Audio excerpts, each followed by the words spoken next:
right. We are live. There's a little thing that comes up at the top that said broadcasting live now. So we are going to give us a little bit of time for all of the panelists to come on. I say this every week, and it truly is my favorite thing to see the panelist number like go up really high when everyone starts logging in live. I hope everyone is doing well. I see lots of names that are here every week. And love it. A lot of people from my area that even in Tampa, we're not getting out a lot, so it's good to see people's name at least, that I don't get to see their face all the time. I hope everyone is doing well. We have a great conversation today. We are touching base with domestic operators.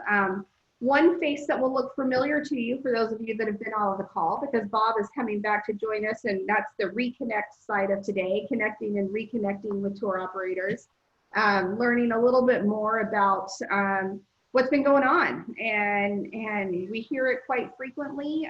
Domestic is going to be the first to come back, and I think we were a little more bullish with that back in March when we talked, Bob, but we'll see what's going on now and how the rest of the year is shaping up. Alfredo Gonzalez, good to see you again on chat, my friend. Hope you're doing well. And Floyd, nice to see you from Colorado Springs. I love it. These are when all the chats come in and everyone gets to tell you hello and where they're from. So it's nice to see everyone back on. This call, as all of our calls, is going to go by really, really quickly. So I want to make sure we have enough time to answer everyone's questions and jump in with everything. So as always, I need to thank Betsy Cooper and Tour Operator Land as they have been sponsoring all of our webinars and making sure that we can keep these conversations going and stay connected within our industry. So Betsy, thank you so much. And if you haven't reached out to Betsy, do so. If you don't have her email, she'll put it in the chat or reach out to her, and it will you'll love the product because it truly is very helpful for creating itineraries with our partners. So today, as I mentioned, we're talking about domestic. We're talking about tours and how everyone's doing, and we have some amazing panelists with us.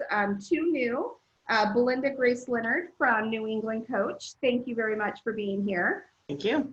And Jane Julian, owner and CEO of Jane's Journeys. Thank you for joining us. Thank you for inviting me. And back by popular demand, Mr. Klein. Nice to see you. Hard to believe you're letting me back. Always, my friend.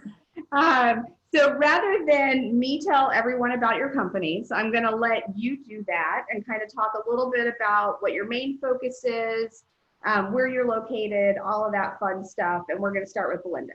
Go ahead, my friend. Hi, everyone. I'm Belinda Grace Leonard from New England Coach. We are located in southern New Hampshire in Raymond, about 45 minutes north of Boston. New England Coach has been around since 2001. We started out as a motor coach charter company. And then probably about 5 years ago, we decided that that really wasn't where we wanted to go in our future. We didn't want to wait for the phone to ring and somebody else to be in charge of our products. So we decided that we would expand on our already operating tour operating business. And we do mostly retail tours. So we're kind of in charge of our of what we sell, where we go, when we go there. And we're not really reliant on many group leaders to kind of dictate our path. So it's working well for us. We basically market towards newly retired couples, 65 and up, and people that are, I say adventurous, but not whitewater rafting adventurous. Just adventurous, meaning they want to go to new places and learn new things. So that's what we're doing here. I love it. Well, thank you very much for being here. I appreciate it. I look forward to hearing about what's going on with your company. Thank you. Jane, tell us a little bit about Jane's Journeys.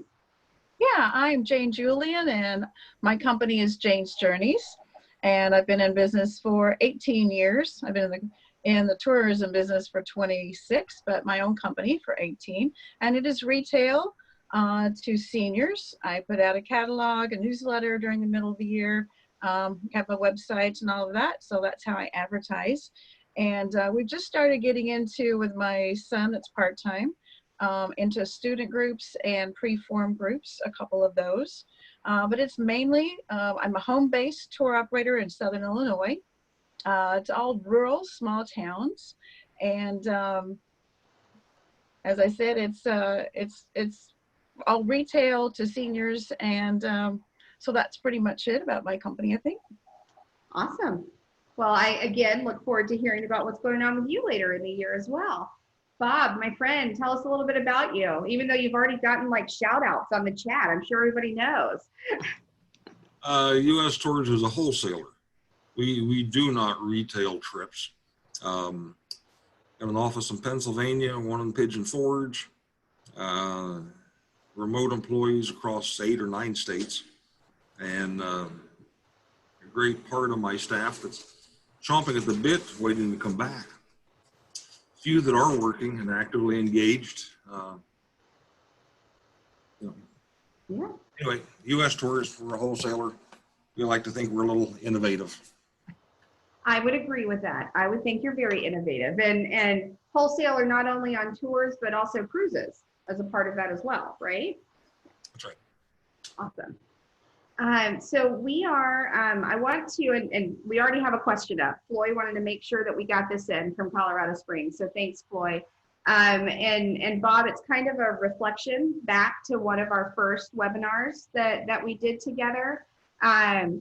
Curious about thought processes going on now for tours moving forward, wondering, you know, where you were before when we talked about it, kind of your thought process on it now, and have there been any recent upticks, you know, across with recent upticks of the virus across the nation and more things closing, you know, do you have a different thought process today than you did a few months ago? I think so. The world has begun to spin again. Yes. You know, we spent 2 months with nothing happening other than writing refund checks.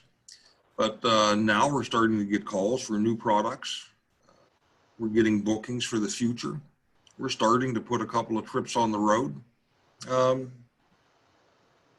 It's beginning. It's almost like a new business, but it's beginning.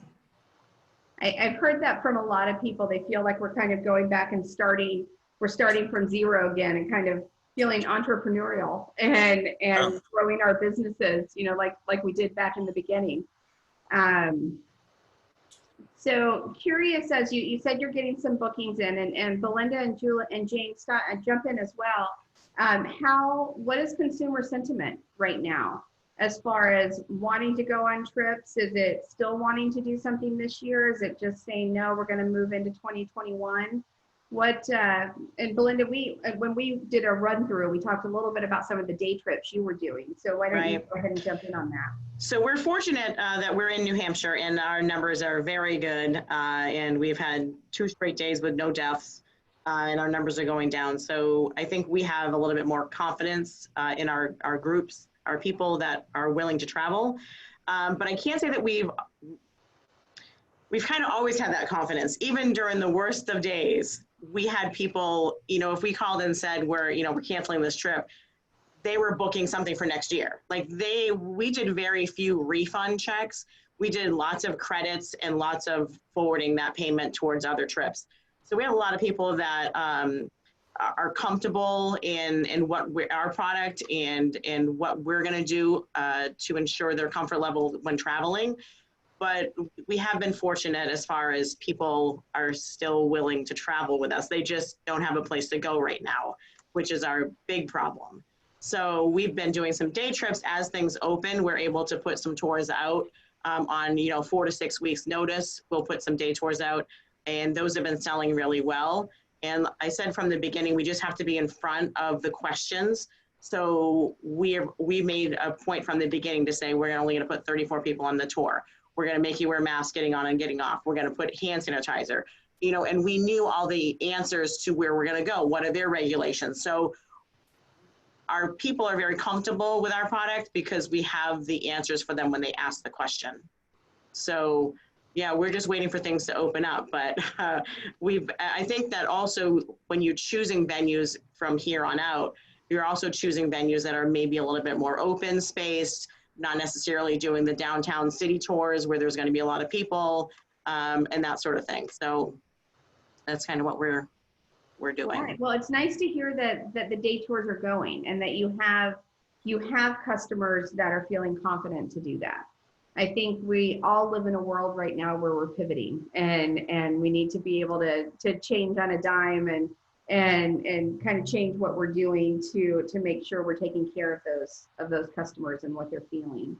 Exactly. Jane, and I know also when we did a run through, you just made the decision to cancel some of your September tours.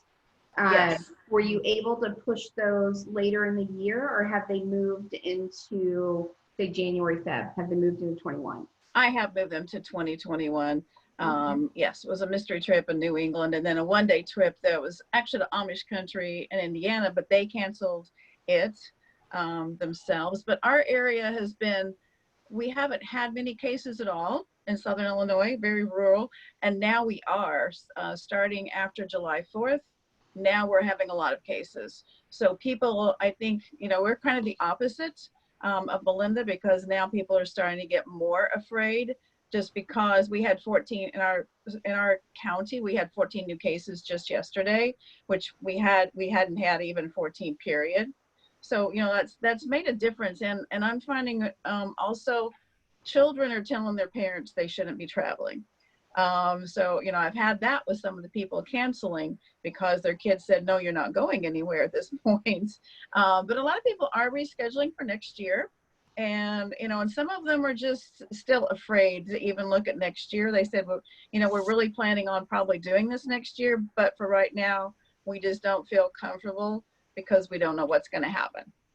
So, yeah, and that's it. And they do, in Illinois, if they were to go on a bus tour right now, they would have to wear their mask the entire time on the bus, no matter how many's on there, unless we cut down to 10 or something like that. But my bus company told me that they would have to wear that the entire time. So that makes a bit of a difference too. I just don't feel they would have a good time. And, I feel my responsibility to watch after them as well. So no one knows your clients better than you. So you know what they expect from you and your company. So nice that you're looking out for them that way. That's why you're successful and why people continue to want to work with you. So well people have been very positive about the fact that they did cancel them, because many of them said they were worried about it and didn't know what to do. So they said they felt kind of relieved actually that through just through September. I'm hoping by October. I'm the optimist, and I keep thinking, okay, by the next month we're going to be going. So still looking that way. Got it. Hoping. So Bob, I'm going to put you on the spot for a moment, and because we just received a question that kind of tackles some of the things we talked about on our run through call. So the question is, are you receiving any requests for multi-state trips? And if so, how are you handling each state since it has its own regulations? And we talked about some of the tours that you have scheduled for later in the year, and some of the issues that you were having with this particular state to state process. So do you mind tackling that and sharing with us like some of the concerns that might be different regulations from state to state? We are selling multiple state tours now, or quoting them, I should say. We will have a Oklahoma trip running from a group in Pennsylvania this August. The state regulations are very difficult because what the rules are today may change next week. So we can't plan a trip based on the regulations and restrictions that are in place next month or 6 months from now. We still plan trips the same way we always did. The point now is that when it's time to dispatch that trip, we need to gather as much info as we can on the current restrictions in those states we're going through then. We've got a group that's flying from, I believe they're in Arkansas, going to Yellowstone. They're flying into Salt Lake City, getting on a bus or on a plane, on a bus. 3 days later, they arrive at Yellowstone National Park, where they have to get into vans. They're not allowed to take buses into Yellowstone. I personally think there's more danger from bears than there are virus in Yellowstone, but I don't get to make those rules. So our expense went up. We've got another group going to the Black Hills in August. They're from Florida. And they sent an email the other day wanting to know if South Dakota would let people from Florida into the state, since Florida is spiked. Well, the answer is yes. South Dakota will take money from anybody.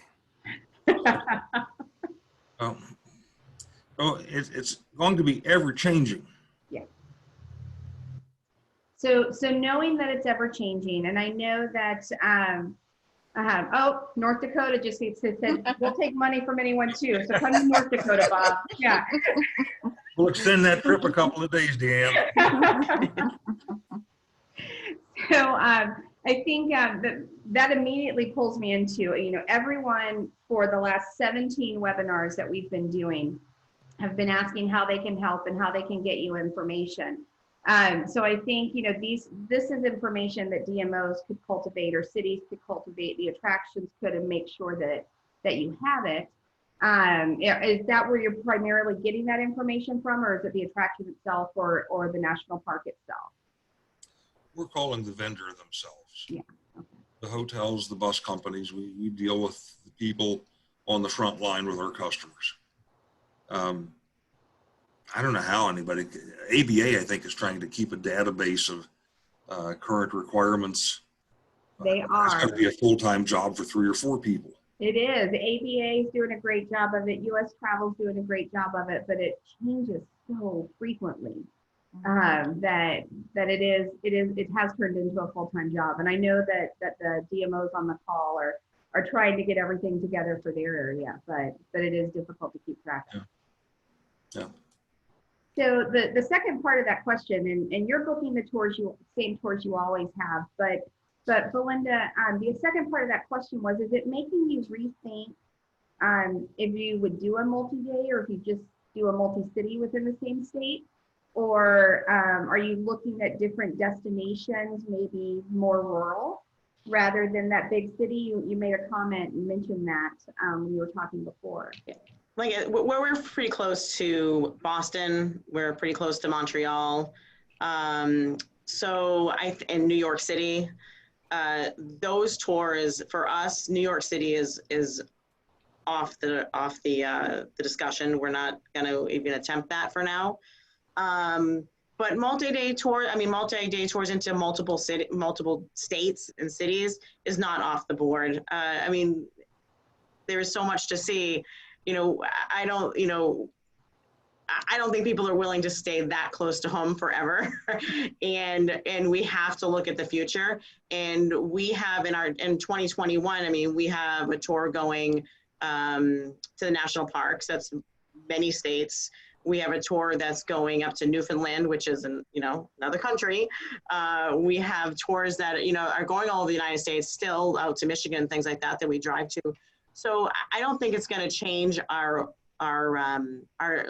longer tours. It might change where we stay in a hotel. Maybe we'll visit Chicago for the day and then leave and stay outside in the city, in a suburb somewhere. But we're not going to not go to places because people expect those in itineraries. Right. They expect to go to New Orleans if we're going to Louisiana. But it may just change where we're staying with the group. Or maybe it will change the kind of restaurant that we'll decide to use. You just made every urban destination on this call very happy. Because that's the question that makes them cringe, right? What's going on? Is everyone going to stay outside of the city now? So that's good to know. Jane, what about you? Have you kind of looked at your trips and questions, destinations or trips that you had to maybe change them up a little bit? No, I really haven't. She was talking about New Orleans. I have a New Orleans tour for next year.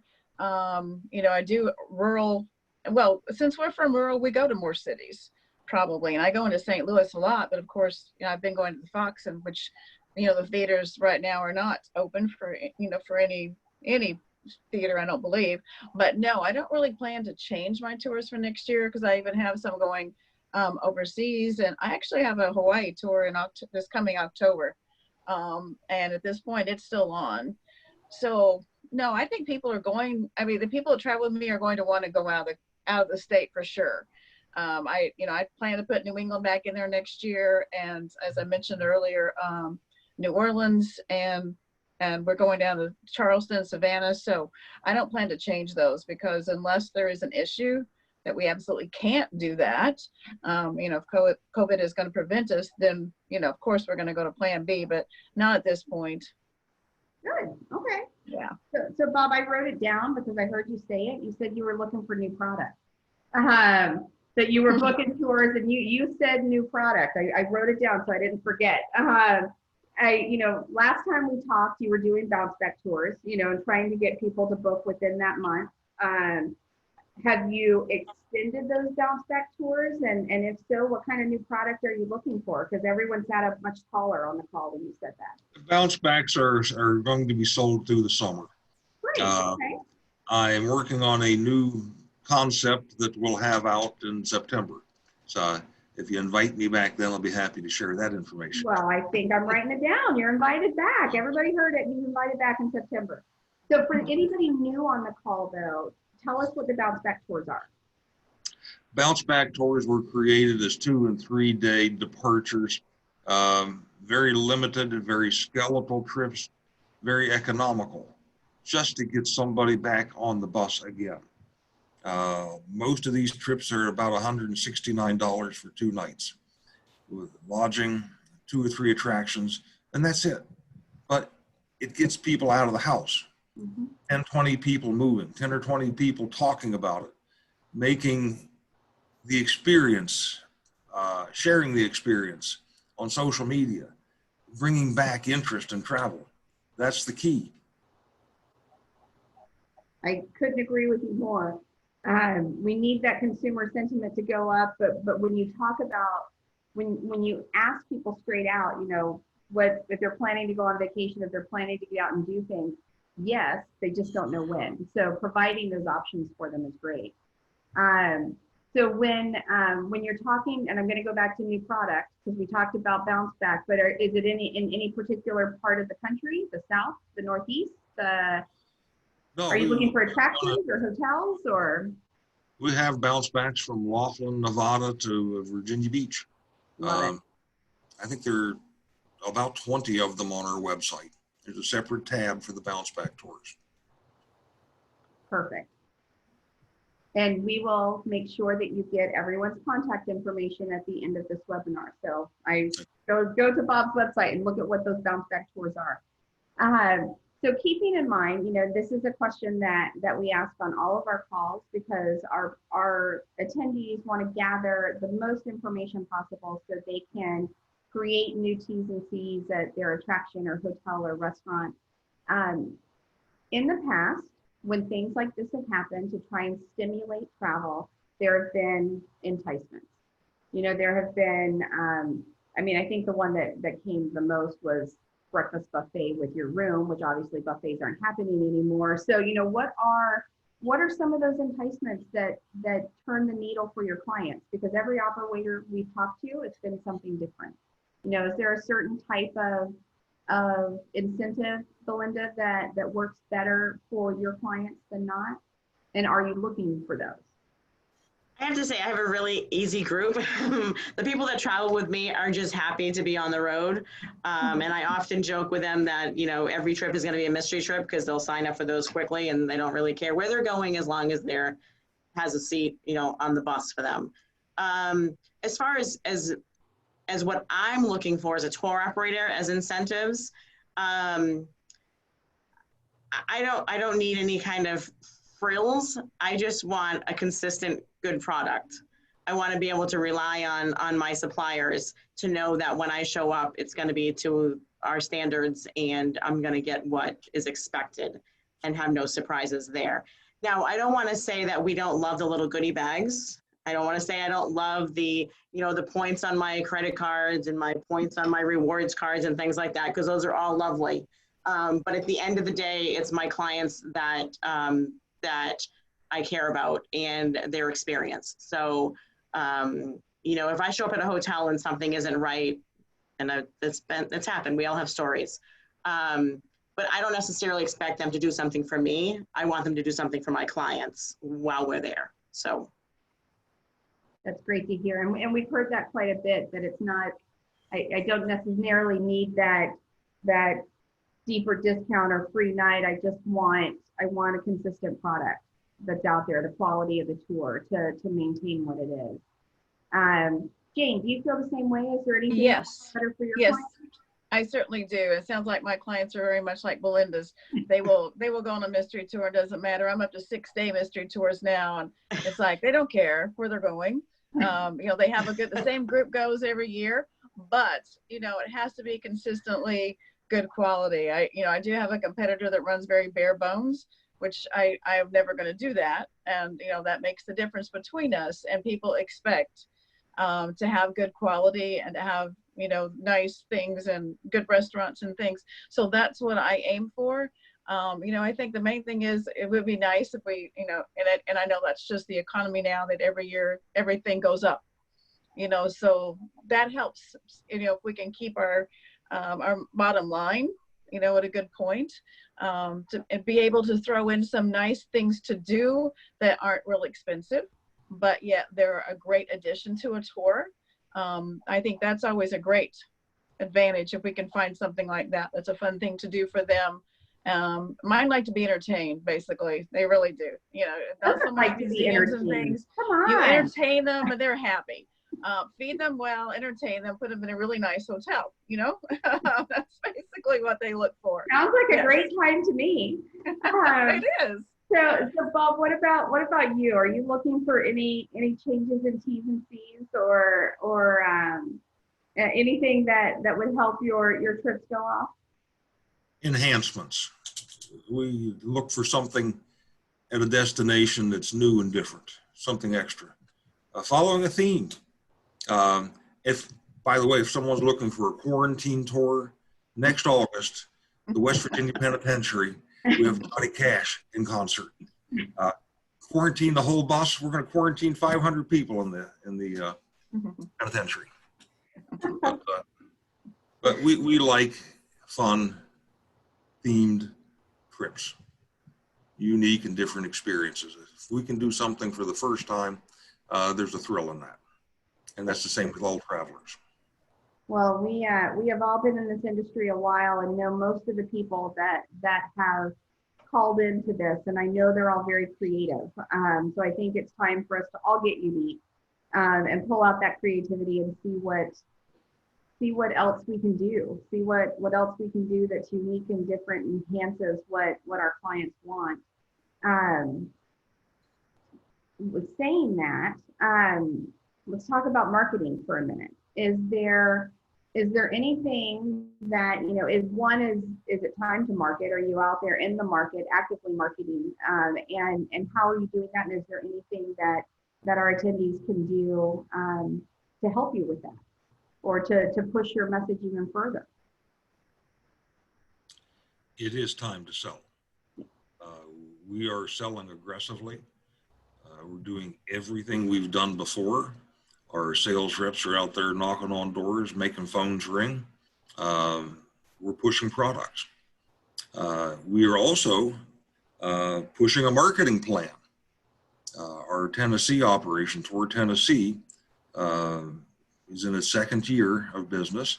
And last year we had a marketing plan where we partnered with Dollywood, Dixie Stampede, the Titanic, Ripley's Theaters, and some restaurants, and we attended trade shows together. We split the cost on some of that marketing. So we were able to reach more people for less money. And this year we're doing that not just in Pigeon Forge, but all of Tennessee. We've partnered with Leisure Group Travel, They will take that marketing plan, print an itinerary guide for the state of Tennessee, orchestrate digital and social campaigns to accompany that. This is the time to start selling. They may not buy this month. Customers may not buy, but they're looking. What else are they doing? They're sitting at home watching the news. They want to look for travel. Right. The news is pretty disgusting. So I know I need to watch it, but I can only watch this much of it throughout the day. It's overwhelming in all of the mixed messages that are on it. I'm really glad you said that, because you know, a lot of the questions that when we do follow-up surveys and talk with people, you know, a lot of the questions that we're getting are, you know, should we be selling right now? You know, so is it something you're selling to your clients? Is it something that you welcome to have information sent to you when you're looking for that new product for our attendees and suppliers to be selling to you? Well, if you're not selling right now, I'm not sure what you're doing. So, you know, you may as well take the opportunity while you have it. And like our 21 is completely done. We know where we're going in 22, and that's in the works. And 23 is definitely on the board. So, you know, we're hoping that because there's so many tours that got postponed this year into next year, that, you know, we're not going to have a lot of time, hopefully, next year to be planning things. So we really just want to get ahead of that. So I think as a supplier, you should definitely be reaching out to tour operators and you know, and getting your name out there and you know, what you have for a product. I mean, as a supplier as well, like, what are you doing right now? You know, you should be, you know, coming up with new product or pushing that product or making new connections and relationships with tour operators and getting that going.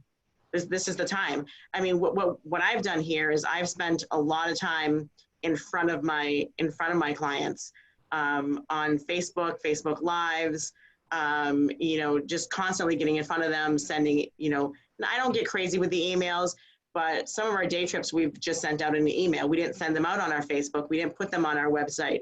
It's like, here, thanks for being part of our email, and now you have the first opportunity to join this you know, to join this tour. So I think I don't think you necessarily have to, if you're a tour operator like myself, you don't have to spend money in trying to find necessarily new clients, because new clients I don't think are going to be as sold on the whole travel idea as the clients that you already have. So really feeding into those clients that you already have out there, that level of comfort and trust that you already have with them, that they're the ones that you need to really be selling to, and you know, putting out these new exciting trips for next year and letting them know what's going on, and you're still open, your lights are still on, and that, you know, there is, you know, tomorrow's going to come. So, and it will, and people will travel again, and we'll come back stronger. Jane, what about you? Obviously, you know, you want your phone to ring. You know, is it all right for people to reach out and tell you about their new product and talk to you about what you have going on? Yeah, of course, because, well, of course, as Belinda mentioned, we're home now and we're not traveling. So that is the thing to do, to remind us of what they have to offer, because sometimes when you get so wound up in what you're doing as far as tours, you might forget about. I mean, sometimes I will. I'll think I'm going to do this trip, this tour next year. I do have next year finished and part of 22 as well, like she was talking about. But sometimes there's some place that I've thought, okay, I need to do that again because it's been a few years, but it kind of gets pushed to the back. And if you do hear from the suppliers, you know, more often, then it stays in your mind if they keep contact with you ever so often. And I do work through Facebook as well, and I've been trying to keep in contact with everybody on Facebook and doing little games or something with them, like putting a picture of one of the tours from the last year or two, not going any further back than that, and see who can be the first one to identify, you know, put the group in there, have them at a dinner somewhere, or, you know, one of the pictures I've taken of them anyway, and, you know, see who can be the first to guess it. And then they start talking about the memories of their trips. In fact, today a lady called me and she said, you know, we can't go anywhere. And that's what we've been doing, is looking back at some of the tours we took with you, and and the memories we have of it. So we're still keeping them with tours in mind. They're not forgetting about, they're going to travel. And I think as soon as this is over, people are going to be very eager to get back and see and that's another thing they talk about a lot, is we miss seeing you, we miss seeing all our friends. Right. Because with mine, I have so much repeat people that are on the bus, and they're like, we haven't got to see our friends now in like 4 months or so, and we're missing seeing them. So I do feel like as soon as possible, people are going to get back when they feel it's safe, but the suppliers do need to be in our mind, and to keep in contact. And because I escort all my tours, when I'm in the office, I'm working on another tour for next year. That's what I have to do, or to be preparing for the next tour going out.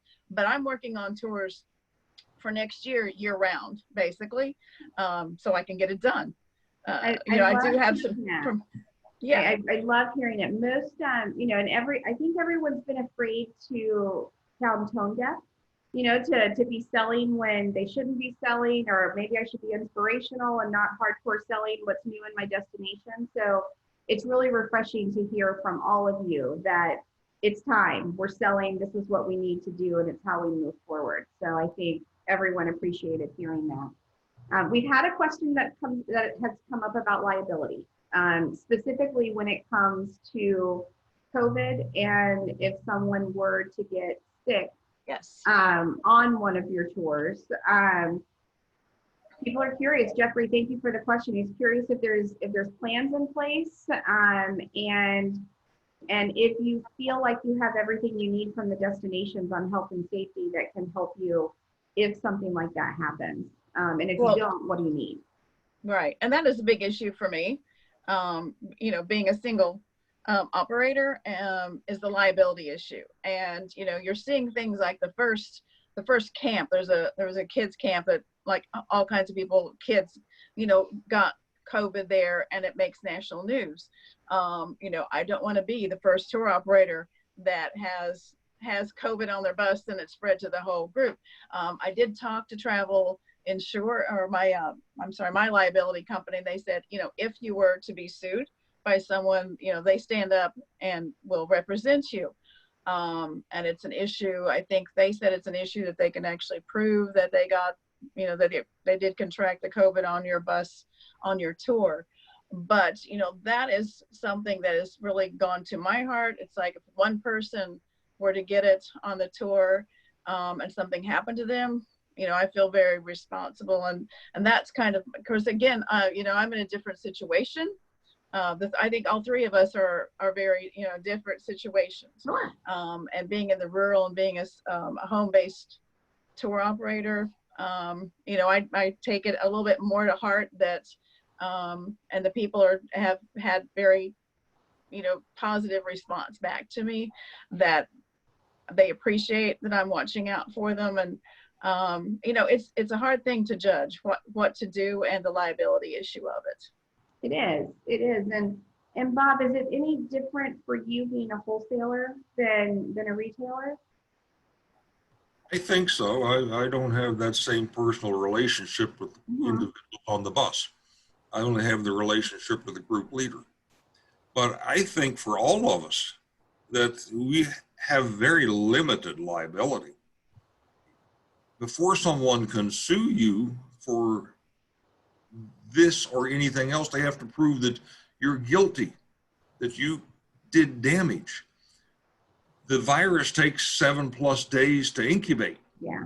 Where were you in the last 7 days? Who did you come in contact with? If they can eventually get down to doing human tracing and finding the germ, and they can trace the human it came from, that's the person that's liable, that person that gave it to you. And it's likely to be a relative or a friend. This is not something we should be afraid of legally. It's just something that exists. It's fear. We see lawsuits all the time. We'd like to collect a great big settlement, but you have to prove that you gave someone the virus before you're liable. They have to prove that. So knowing that, and I agree with you, knowing that we're talking about, the fear of the client, that's what we're dealing with. Is there anything that any of the suppliers, attractions, DMOs, hotels, they have their safe and clean protocol, but is there anything else they can add to that that will help counteract that will help you talk to your clients and prove that it's a safe area to go on? One thing that comes to mind for me, I'm an ex-DMO, and while we gathered a lot of information, on our destination and sent it out, I don't think that we listed hospitals, but we never really listed individual clinics that did COVID tests. Is that information that you need now on that granular level? I think at some point we all need to be responsible for ourselves, and that starts with, your clients need to be responsible for them. I mean, we're not a summer camp. We're not a place where we are taking control of their every move. They're all adults that are coming with us. They are all their own people, and they're making their decision to come on our coach. I think the word safe is a difficult word for people to, I don't like to use the word safe, because I just think that I am now telling you that you're going to be safe. I don't know that you're going to be safe. Your own actions will dictate that. My actions are going to be that I'm going to do this, this, and this, and it's going to be clearly written out, and it's on our website now that you're responsible for yourself, basically, and that, goes to the whole COVID list, what it is, but we're not responsible for that. Because who knows, like Bob said, you could get it anywhere. I can't guarantee that somebody's not going to have it, but I can guarantee you that I'm going to have a certain kind of filters on my coach. I'm going to have a electrostatic cleaner on my bus at night that will clean the bus. I will have, it will be wiped down. We will have hand sanitizer. We will have all those things, all those procedures in order, and we will be consistent with it. And if your comfort level is okay with that, then we welcome you on the bus. But if your comfort level isn't okay and you need me to promise you that you're going to be safe, you're never going to hear that coming out of my mouth. Understood. And rightly so. Rich had a great comment on the chat that some operators he's heard, Rich Gilbert, that they're using liability forms. And I think that goes back to your point there, that it's the comfort level of the company and the relationship they have with their clients that are traveling. Yeah, I understand that people doing that, but I also don't understand at what point do you not do the liability? So is it just liability for COVID? Is it liability for the flu? Is it liability for the chicken pox? Is it liability for where does a liability stop? Yeah. Very, very true and very good point. So a question came in from Lee Calicut. Would you be more likely to visit a destination that had some sort of destination designation on established protocols? Certifications, looking for clean and safe certifications. There's some programs out there. Would that make a difference to you? I think sometimes it's helpful. I was on a webinar with Luana from Nashville, and I know Nashville has like these stickers, and there's a certain protocol you have to go through as far as cleanliness, and that you've been certified and you're up to date on all of the regulations. Like there's somebody that is designated in that business. So when you bring a guest downtown and they can see a sticker on a window certifying that they are X, Y, and Z. I think it would be hard for a multi-day, multi-state tour. It's nice for us to know when we get someplace that as a, by the way, you can look for this, but it would be something that it'd be difficult for us to follow through. It'd be better if, a DMO knew we were coming to town saying, by the way, these are the things that we're doing here. So nice to have and know, but not necessarily how you're making your decision. Yeah. Yeah. Do you feel the same way, Bob? I do. Awesome. Wear masks. keep social distancing as much as you can. And Yeah. oh Well, my and, hands. and truly, what else is there to say about that? Yeah. Yeah. So, knowing what we know now, and this is a totally philosophical conversation, question here. Knowing what we know, would you have done anything differently in 2009 to 2020? I would have sold the business.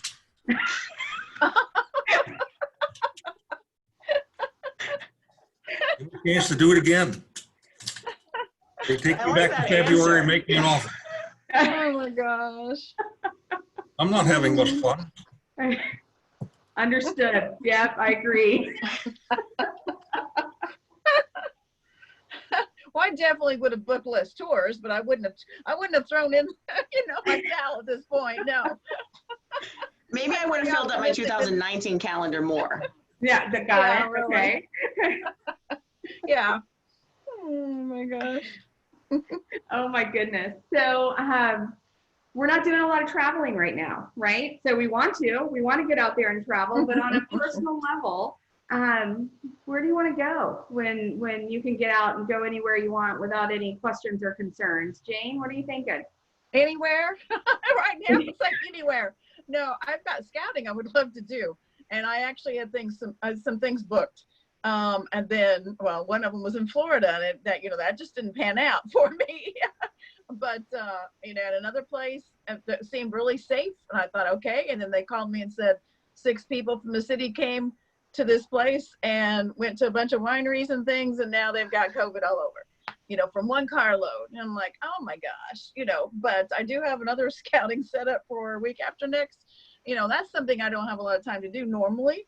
Is it fam tours and scouting because I'm out on tours or I'm working. So that's what I would like to do, is do some scouting for 2021, 2022, actually nothing for 21, for future trips, because I like to do scouting first and set up something exactly the way I want it and see it first, before I'm like one of those detail oriented kind of persons. And, but that's what I'd like to do. Just do some scouting. Nice. So I know that a lot of our attendees, a lot of the DMOs and attractions have created, they've created some virtual fam trips and some virtual site inspections. So if you can't get down to Florida, you might want to reach out to that DMO because they'll be able to provide you some information. Yeah. What about you, Belinda? Where do you want to go? I was fortunate enough in February to go to Hawaii. So, and on a scouting trip, I had a trip going this September on the cruise down there, Norwegian's cruise, and I wanted to check it out first. Tragic, I know, but it was kind of nice. Somebody has to do it. Somebody has to do it, right? But the nice part too was that I was there right when this was kind of hitting. So like 3 days into the cruise, they started doing the no buffet. It was all a served buffet. So you kind of I'm like, all right, I can see how this would work going into the future. I mean, we didn't know that we were, being descended upon by, COVID really, but that's really what it was. And then I just actually spent a week in Tahoe 2 weeks ago. Loved it. Nice. So we went and visited family out there. So it was fantastic. It was beautiful. And it was nice to get away because as we all know, we're all getting cabin fever. But again, I've talked to other tour operators and we want to really take this opportunity to go check places out, but no place is really ready for us to come check it out, which is too bad because we're thinking like Montana. Is anybody on from Montana? Would you like 7 tour operators to come visit you? Because we haven't been, we want to go places we haven't been. And check those places out. And Montana seems like it's kind of quiet. Like right now with COVID, might be a safe place to go check out. So that's kind of the. Watch out, your phone's going to be ringing as soon as this is over. North Dakota. And another come to North Dakota. Yeah. Right, North Dakota. I'm going to be in touch. Make it 8, Belinda. I'll go with you. All right. There you go. North Dakota's on. I'm ready to go anywhere. On deck. Bob, And Montana just said, hey, come here. Yeah. There you go. Bob, what about you? Where do you want to go? Anywhere when all this crazy is over, where are you going to go? On a balcony cabin on a cruise ship in the Eastern Mediterranean. There you go. Fun. At an Yeah. open bar. An open bar. There'll be lots of I room love on that that. cruise ship. Speaking of hanging out with our friends at bars, there's a question that is asking if everyone is attending ABA. Plan on it. Yes. There you go, Eric. Everyone's going. Yes. We Yes, I'm expect to going. host another gala on Saturday night at ABA this year too. Wonderful. Excellent. Wonderful. I love it. Love to hear that. Yes. All right. So I promised everybody an hour, and I told them that this hour would go by really quickly, and we have 9 minutes left. And it always, Alaska. I would We love need to come to Alaska, but I have to stay there for 14 days, right? Is that how that works? So, Yeah, I had a what are cruise some tour. words of wisdom? Let's do some last minute words of wisdom that, whether it be on outlook for the rest of the year and into next year, indicators that you're looking for, or industry support, anything that our attendees can provide you. Jane, let's start with you. Any last minute thoughts or good words of wisdom there for everyone? Well, I think by next year we have to have a vaccine or something. But when COVID starts getting better, I really think that it's going to come back, and people are going to be so ready to go someplace. I think it's just a matter of our being patient, but I think it's going to happen. I know my travelers, they're ready to go somewhere as soon as it's possible to do it. So I think we should keep the faith, and and that's about it. That's about it, really, because I'm not sure about this year. I keep looking month to month, hoping that it will be better. So, but by next year, it's got to be. That's my thought. I agree. Everyone's looking month to month as well. So Belinda, we're going to come to you, and I'm just going to, Lori from the Outer Banks, they're the social distance capital. So you might want to check that out too. Hopefully I'm going to see you in October on my trip that got postponed from March. So we hopefully will be coming down there. So get your numbers in order so we can come visit. I would say words of wisdom. I would say just, stay in, suppliers stay in front of as tour operators, and tour operators stay in front of your clients and have the answers before they're asked, which really just kind of raises everybody's comfort level on, and, making these relationships and doing business with each other. So, suppliers should know the questions that we're going to ask, know what their area, if you're a DMO, know what your area attractions are doing, that sort of thing, what's open, what's not. And I just think that, the economy didn't go, well, the economy went south just because everything stopped, but the money is still there. People are willing to travel. People will travel. I'm telling you, I've sold out trips for next year already. And because this year I've told people there's only 34 people going on the bus, so it's limited. So they're signing up. They're not afraid. I have lots of fear of missing out people, lots of FOMOs. So, it's a good client to have, but yeah, definitely, I would just say, keep in front of everybody, keep your name out there. Absolutely. And the 34 on the bus, that was you as your company making that decision, not the bus company doing it? It was. Well, we are our bus company. So yeah, that was kind of our decision. Yeah. Mr. Klein, any words of wisdom from you, my friend? DMOs and hotels, everyone's looking at their budgets.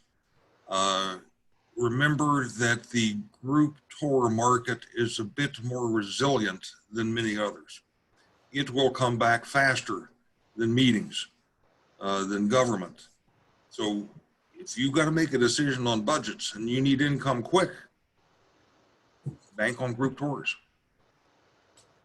As we head into the first of this year, there's huge pent-up demand. They'll be buying much quicker. The sales cycle will be much faster.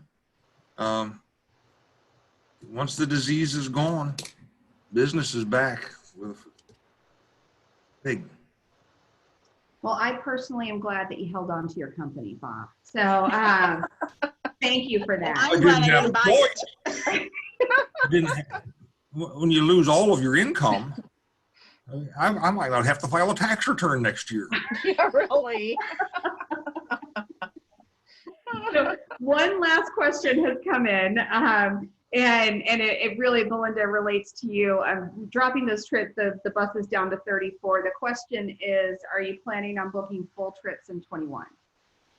I would love to. So right now what we're doing is the first 34 are guaranteed on the trip. And then we're telling them, you know, we're just being honest. This is what it is. We would like to go up to 50, but it all depends if there's any kind of regulation that comes down the road. Right now, there aren't any. Right now, there's nobody telling me that I can't put 50 people on a bus. But for their comfort level that I keep talking about, their comfort level, that's why it's 34. So hopefully next year, there will be a vaccine. This will be a horrible nightmare memory that we've all had, and we will be able to fill that bus up again. I would love to, yes, because we all know 34 people is not guaranteeing our retirement anytime soon. Very true. So I just wanted to say thank you. We're getting tons of chats in that this has been a great conversation, and it has. The conversation's been awesome, and I would love for it to go on for another hour, but alas, we have to end in our hour. So Belinda and Bob and Jane, thank you so much for spending time with us. Thank you for inviting. Hearing what's going on in your company and helping us all kind of get our heads around what we need to be doing to help you better and to get the group travel industry moving again. As always, for everyone on the call, this is being recorded. We will have it on demand on our website that you can share with any of your industry colleagues that weren't able to be on. Next week, we're coming back again, and we're going to kind of shift from group travel, staying within domestic. We're going to talk to some travel agents and some large consortiums, kind of see what's going on in their world. So I hope you come back and join us next week. If you have any questions at all, I'm sure our panelists would love to hear from you, and they'll be happy to answer them, as would I. So thank you for taking time with us today, and we'll see you next week. Have a great weekend, everyone. Thanks, everyone. Thank you. Bye-bye. Bye-bye.